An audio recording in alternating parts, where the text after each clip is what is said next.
بسم اللہ الرحمن الرحیم۔ السلام علیکم ناظرین، اس وقت اسلام آباد میں شہر اقتدار میں وفاق المدارس العربیہ کا ایک مرکزی اجلاس ہو رہا ہے۔ دوسری طرف پارلیمنٹ میں مولانا فضل الرحمان صاحب بھی خوب گرجے اور وزیر قانون صاحب کو جواب الجواب دیتے ہوئے فرمایا کہ جب بات ختم ہو گئی تھی آپ خلط مبحث کر کے دوبارہ چیزوں کو متنازع بنانے کی کوشش کر رہے ہیں۔ اسی تناظر میں ہم نے مولانا فضل الرحمان صاحب ہی کی جماعت کے علامہ ناصر محمود سومرو صاحب سے یہاں ملاقات کی اور ان سے ہم جاننے کی کوشش کریں گے کہ کل آپ کا اتحاد تنظیمات مدارس کا بھی اجلاس ہوا، آج وفاق المدارس کا بھی اجلاس ہوا۔ ہم نے کل کی خبر پورے میڈیا پہ دیکھی، سب کے سامنے ہے۔ اس وقت جو صورتحال ہے، آپ سمجھتے ہیں کہ بات مفاہمت کی طرف جائے گی یا تصادم کی طرف؟ بسم اللہ الرحمن الرحیم۔ سب سے پہلے تو میں آپ کا شکر گزار ہوں کہ آپ نے میرا موقف احباب تک اور قوم تک پہنچانے کی کوشش کی ہے۔ دیکھیں، ایک سمپل، سادہ اور آسان مسئلہ تھا جس کو حکومت نے اور بالخصوص ایوان صدر نے متنازع بنا دیا ہے۔ اس وقت ملک کا کرنٹ ایشو بن چکا ہے۔ اہل مدارس کے ساتھ اس وقت ملک کا ہر ایک فرد اس حوالے سے نہ صرف پریشان ہے بلکہ ہر ایک مجلس کا اب موضوع مدارس بنا ہوا ہے۔ میں سمجھتا ہوں کہ ہم آزاد برائے نام تھے، عملی طور پر ہم آج بھی غلام ہیں۔ کل ہم انگریز کے غلام تھے، آج ہم امریکہ کے غلام ہیں۔ آج بھی جب سے مشرف کے دور سے جو سوسائٹی ایکٹ کے تحت ہماری رجسٹریشن ہوتی تھی، جب سے وہ بند ہوئی ہے، اس کے بعد اگر کچھ مدارس رجسٹرڈ ہوئے ہیں تو وہ رجسٹریشن ہمیں بعد میں ملتی ہے۔ پہلے اس کے ٹاپک میں، سبجیکٹ میں، مقصد میں، بنیاد میں جو پیرا ڈالی جاتی ہے، اگر آپ اس کو پڑھیں، اس میں واضح طور پر لکھا جاتا ہے کہ یہ رجسٹریشن ہم FETF کے شرائط کے بنیاد پر، IMF کے شرائط کے بنیاد پر دے رہے ہیں۔ کیا میں یہ پوچھنے کا حق رکھتا ہوں کہ میرے مدرسے کی رجسٹریشن میں IMF کہاں سے آ گئی؟ انہیں ڈر ہے نا، خوف ہے۔ یہی تو ہم کہہ رہے ہیں کہ آپ نے اپنے ڈر اور خوف کے تحت پورے ملک کو IMF کے ہاں گروی بنا دیا، پورے ملک کے عام ایک شہری کو IMF کا گروی بنا دیا۔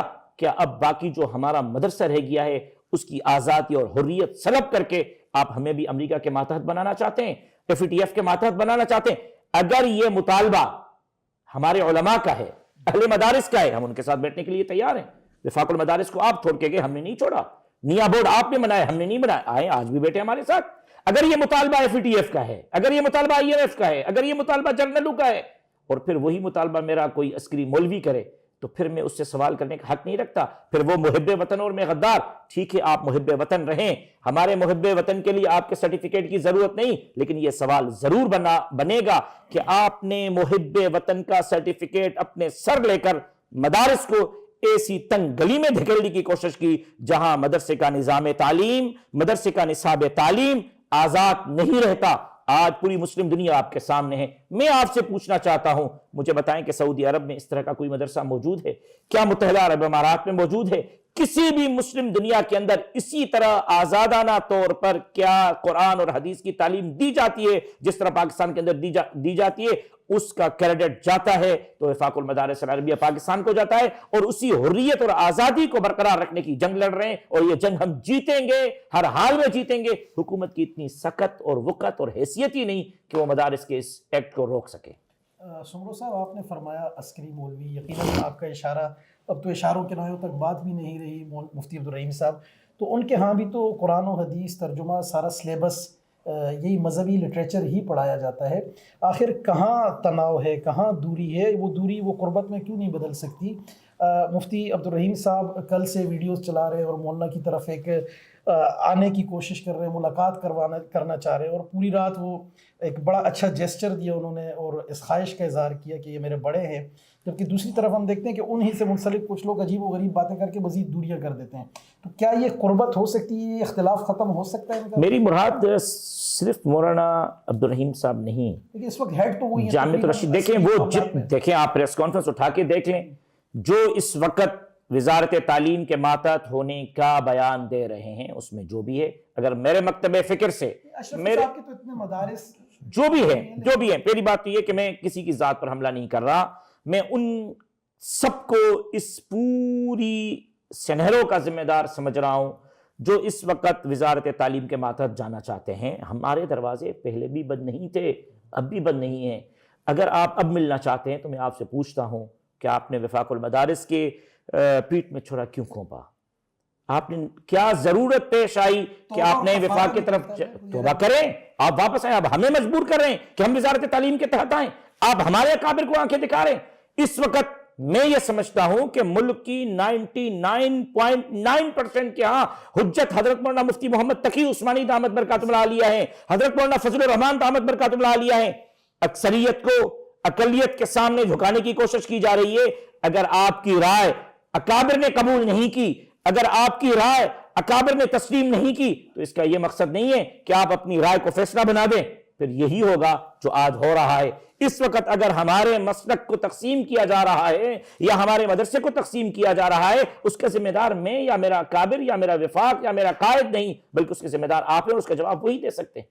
تو ہم نے تو یہ سنا ہے کہ اب بات مفاہمت کی طرف جا رہی ہے، انشاءاللہ خیر ہوگی، تو آپ کو لگتا ہے حکومتی جو معاملات ہیں وہ طے پا جائیں گے؟ مولانا فضل الرحمان صاحب نے بھی بڑا ایک سٹینڈ لے لیا، تو یہ مدارس کا مسئلہ حضرت دیکھیں، آج جو قومی اسمبلی میں مولانا صاحب کا بیان ہے، کیا آپ اس کے بعد بھی یہ کہہ سکتے ہیں کہ مفاہمت کی طرف جا رہی ہے؟ مفاہمت کی طرف نہیں جا رہی۔ یہ سمپل ایک سوال ہے جس کو اٹھایا جا رہا ہے کہ مفاہمت کی طرف۔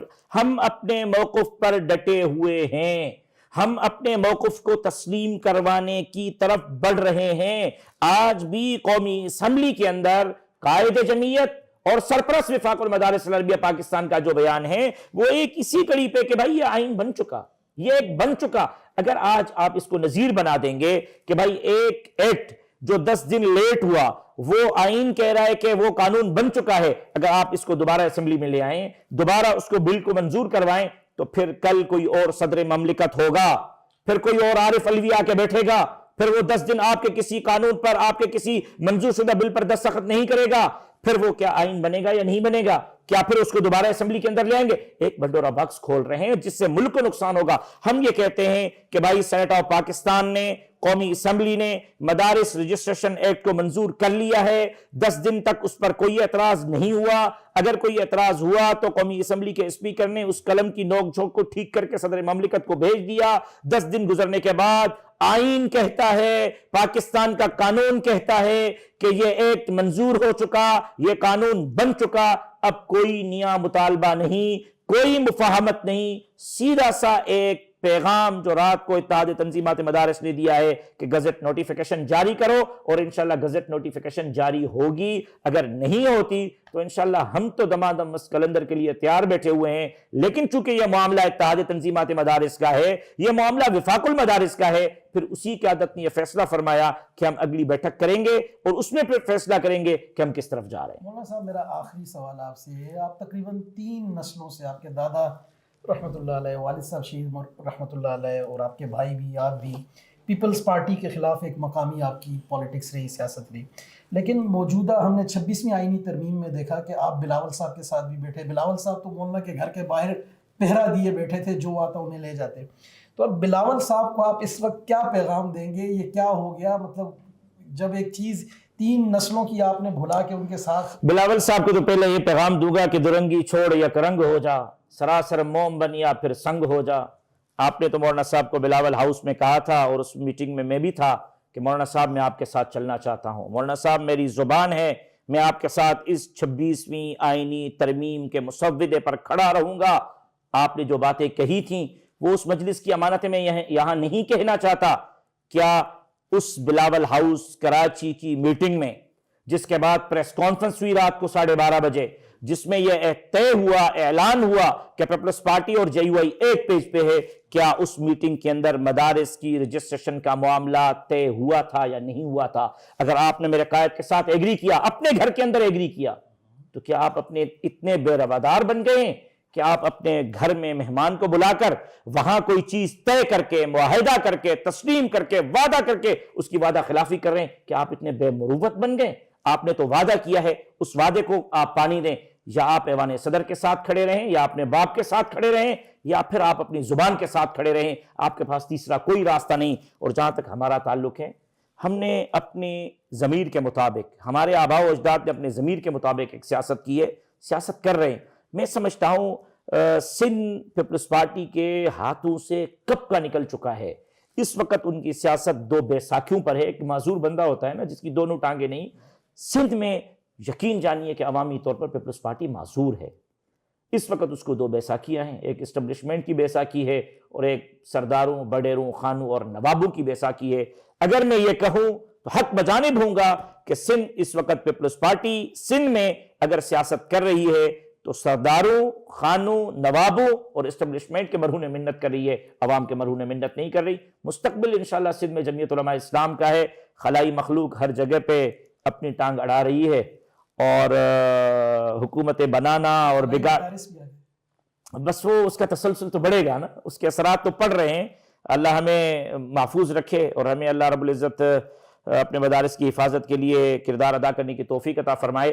اگر یہ طاقتیں پیپلز پارٹی سے ہٹ جائیں اور واقعتاً ملک کے اندر فیئر اینڈ فری الیکشن کا انعقاد کیا جائے تو یقین جانیے سندھ آپ کو بہت بڑا سرپرائز دے گا. میں دعویٰ کر رہا ہوں آپ کے پروگرام میں کہ 15 سے 20 سیٹیں بھی سندھ سے پیپلز پارٹی نہیں لے سکتی. انشاءاللہ. بہت شکریہ مولانا Thank you. ناصر محمود سونگو صاحب.